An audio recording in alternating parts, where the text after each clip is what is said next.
said about having a therapist. I don't think most people understand the idea. One of the myths about therapy is that your therapist is all perfect and done and sorted.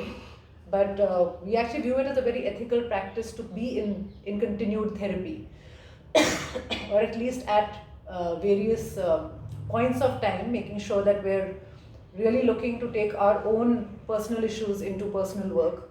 And yeah, isn't that one myth which is there, which is therapists are sorted people? Not at all.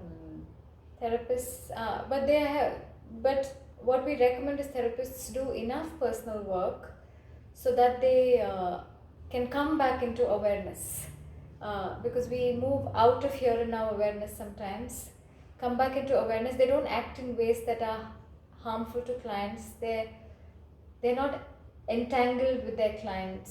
They can separate their processes from a client's process. So enough personal work. But having said that, it takes years, and we don't expect therapists to be sorted. Therapy for a person in a helping profession is a lifetime ask. What are some of the other things which, if you were to say, we need to look for in a good psychotherapist? Because I know that people are confused about this. Like, how do I know this therapist is right for me, or how do I know this therapist is qualified? So what are some of the things to look out for? I would say trust your gut. Do you feel safe with this person? Is there a open, trusting sense that you can be yourself here? If you want to check, look for credentials, look for whether the person is in supervision. Ask them what is their ethical code that they adhere to.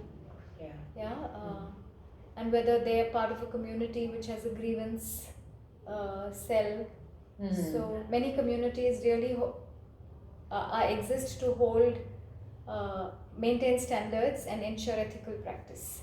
So there are ways in which people can take their grievances to an ethics committee. But we are not different people. Some people are naturally healing.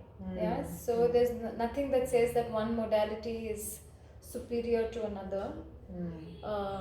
So it is okay to try different things that work. Even faith is healing.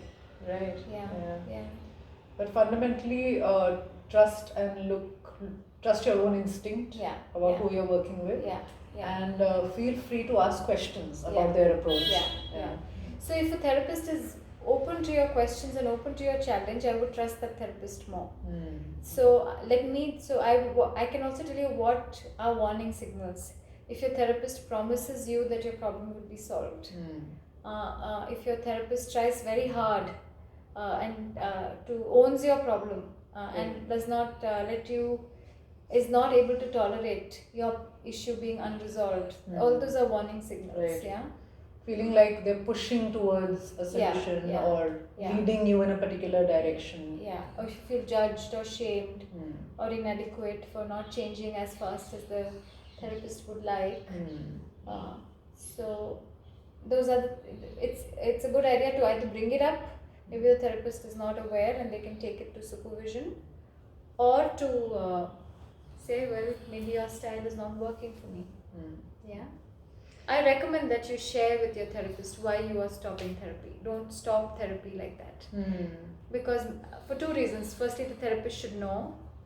And secondly, sometimes when we are going towards an uncomfortable emotion, withdrawal may be our way of escaping actually dealing with it. So maybe if you talk to a therapist about it, you may begin to see that that's a pattern, that maybe you're actually feeling close to the therapist and intimacy is scary for you, and therefore you find a reason to be angry with them and move out of the relationship. So that's so interesting that even the urge to leave can be explored to see what's really going on. Is it an adult choice, or is it my familiar child strategy of running away? I love how almost every moment is an opportunity to just know what's going on for you and yeah, look at making new choices yeah. and being different. And yeah, we say that the goals of therapy in transaction and analysis are three things, right? Which are awareness and spontaneity and intimacy. Yeah. So it's Yeah. about being independent but also recognizing our interdependence as Yeah. human beings. So, Yeah. Now we've added another thing, which is, so this is what we call autonomy. We've added homonymy, that we belong to a larger scheme of things, and that sometimes we need to make ourselves lesser for the greater good of the world, the planet, the community that we are part of. Yeah, so that's also a goal. Yeah. Okay, awesome. So I think we can wrap this up. It's been lovely talking to you. It has been lovely talking to in you. your lovely home with your lovely dog who did not bark and did not disturb this little spontaneous interview. So this was all completely unscripted, but yeah, it's And great. I feel great about that. And how do you feel about that? That's awesome. We didn't even plan that in. And how do you feel about that is launching in the next few months, and we are creating a platform which given our schedules we don't know how much we'll be able to actually populate, but we're hoping to bring you insights and ideas that will help you and really debunk a lot of myths around therapy. So please keep following this space and look out for the book. Thank you for watching. Bye. Bye.